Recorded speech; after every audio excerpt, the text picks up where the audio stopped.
Welcome to the Robotics Through Science Fiction podcast. I'm Dr. Robin Murphy, and we have 10 family movies that you may have missed that have robots and robot science in them. Whew, long holiday weekends. Time for PG-13 or lower robot movies that you can put on and try to please everyone from grandparents, aunts and uncles to the kiddos. The challenge is you can only watch WALL-E so many times. Short Circuit and iRobot may be the ones that the grandparents can't handle again too. And Robots and Big Hero 6 are definitely more for the kids. So let's start with Finch. Did you know that movie about how the end of the world and Tom Hanks is building a robot to take care of his dog after he's died, it was finally released? Everyone loves Tom Hanks. Everyone loves dogs. You like robots. What could go wrong with this for a family movie? Well, the movie's boring. Yep, that explains how it wound up streaming on Apple TV instead of a big cinema release. The plot's thin, the direction's full of ponderous, slow sweeps of desolation, and there's lots of talking and angst. Yes, it's an art film masquerading as mainstream entertainment, and art films typically don't play well for the whole family. Sadly, the robots don't really redeem the movie. There are actually two robots. Jeff, the humanoid co-star robot, isn't quite KS-2O from Rogue One or IG-11 from The Mandalorian.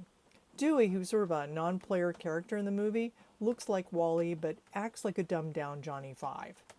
Jeff learns and can be a bit sulky, which is fun, but it's a toss-up if the kids will catch the subtle acting as Jeff begins by mimicking Tom Hanks. And then the body motions and voice change to represent Jeff becoming its own self as time goes on. Be prepared for the parents to snore and the kids to squirm until they're banished from the couch while you watch this up after you clean up the detritus of dinner. But if somebody is still awake, you can talk about morphology and machine learning with them. You can see the topics page at the roboticsthroughsciencefiction.com website. The Iron Giant. It's the animated cult classic of a boy who finds an alien robot. The robot may or may not be predisposed to blow up the world. I mean, after all, it was written during the Cold War by Ted Hughes, Mr. Sylvia Plath to us literary types, and the assumption was that we could blow ourselves up on our own, thank you very much.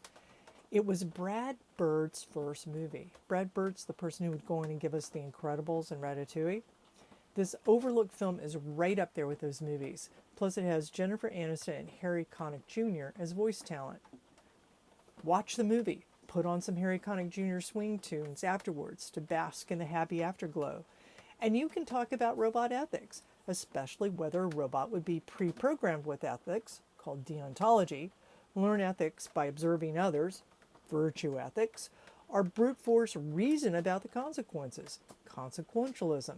My book, Learn AI and Human-Robot Interaction Through Asimov's iRobot Stories, covers these types of ethics.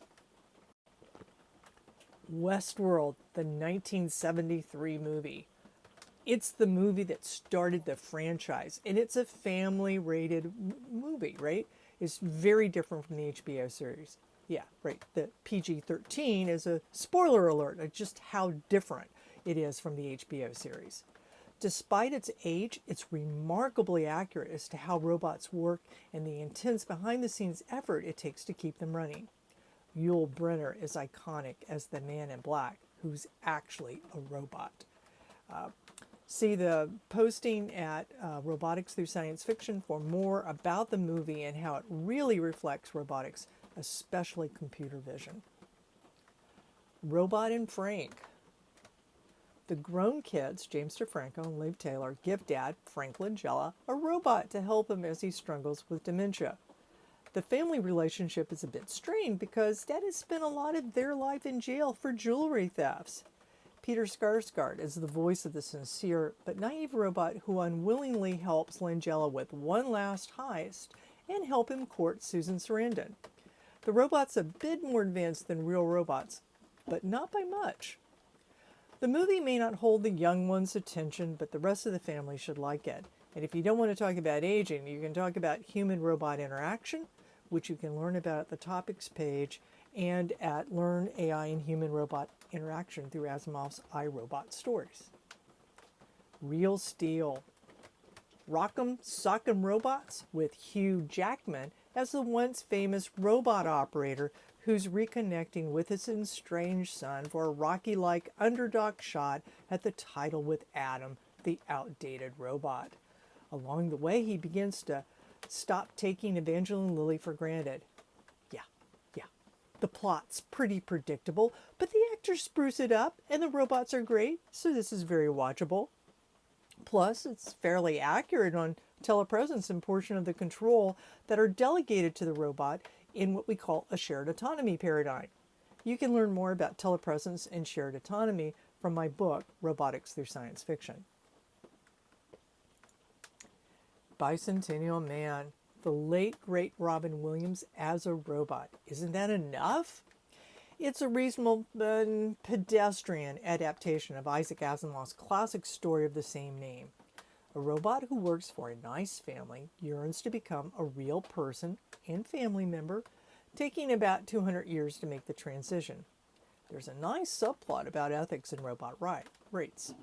Be warned, Williams is in his sad clown mode, and the movie's a bit slow. Like Finch, this is unlikely to engage younger kids, but what the heck, grab a box of tissues, maybe a couple of boxes. And it's a good springboard to discuss robot design, also called morphology. Why do we want robots to be shaped like humans? And also discuss ethics. Both are on the Topics webpage and covered in Learn AI and Human Robot Interaction through Asimov's iRobot Stories. The Day the Earth Stood Still. This is the original black and white 1951 version, not the hot mess from 2008. Sorry, Keanu. This version is number 5 on the American Film Institute's top 10 science fiction movies of all time. It's the movie that gave us the trope of saucer-like spaceships landing on the White House lawn, and it's got one of the best robots ever, Gort. The movie's like a time capsule of the 1950s with many of those Mad Men moments of, oops, we used to do that. But the main plot of the U.S. bobbling the world's admission into the galactic United Nations is pretty compelling. And the whole household will be saying, Klaatu Barado Nikto. And while it's not science fiction, Sam Raimi's classic Army of Darkness has Bruce Campbell struggling to remember the phrase in order to stop the evil dead. Trust Raimi to know what's cool. And the big reveal at the end where Gort, who seems scary, even if it does very little, is a good robot, is worthy of many family discussions. Would autonomous robots really make good police? Some roboticists like Ron Arkin argue that robots would be better because they're unemotional. Others, like Noel Sharkey, argue that robots would be worse because they have limited intelligence and are brittle. You can check out ethics and lethal autonomous weapons on the topics section of the webpage and in my book, Robotics Through Science Fiction. Batteries not included. This is a Spielberg movie. AI, artificial intelligence, isn't his only robot movie. The movie has so many attractive elements. The robots are alien robots. They fly. They have robot babies. Yes, a movie about the cutest alien unmanned aerial vehicles with teensy-weensy end effectors ever. Of course, to be fair, this may be the only movie starring an alien UAV family. Plus, there's a wonderful cast, including Jessica Tandy, Hugh Crone, Dennis Bisarkis, and Elizabeth Pena. Plot, you ask? Well, remember that old fairy tale about the elves helping the nice shoemaker and his wife? Bingo! Nothing wrong with that. And you can always learn more about UAVs and end effectors, better known as manipulators, at the Topics webpage. The Hitchhiker's Guide to the Galaxy. Purists complained incessantly about this movie when it came out, even though Douglas Adams approved it and liked it. Regardless, my kids kept singing, "So long and thanks for all the fish," for weeks after the movie. The star is Alan Rickman as Marvin, the most delightfully depressed robot in the galaxy. Okay, Marvin's not really the lead. It's actually Martin Freeman before Sherlock and The Hobbit. And Sam Rockwell and Zoe Deschanel are in there before they became household names. Indeed, probably Most Daff as Ford Prefect was probably the best known back in 2005.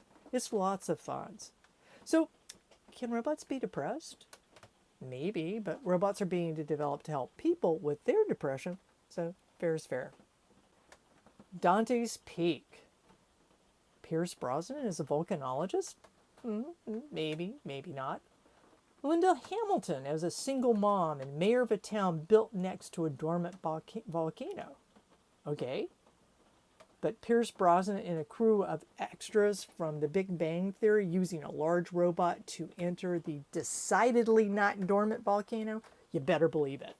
Brosnan gets the action-adventure going while saving Linda's brood of kiddos and her acid-tongue monster-in-law from lots and lots of lava.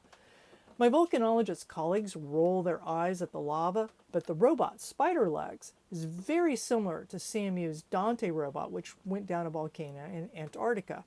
It's a good family movie unless you feel it's too pointed about domineering mothers-in-laws. So see the full review and discussion of Dante's Peak and Dante, the robot, at Robotics Through Science Fiction. That's it for now. And if you're looking for books with robotic STEM science behind the cool stories, don't forget about my books, which I think make great gifts. But enjoy the holidays with the families and enjoy robots, especially before the uprising.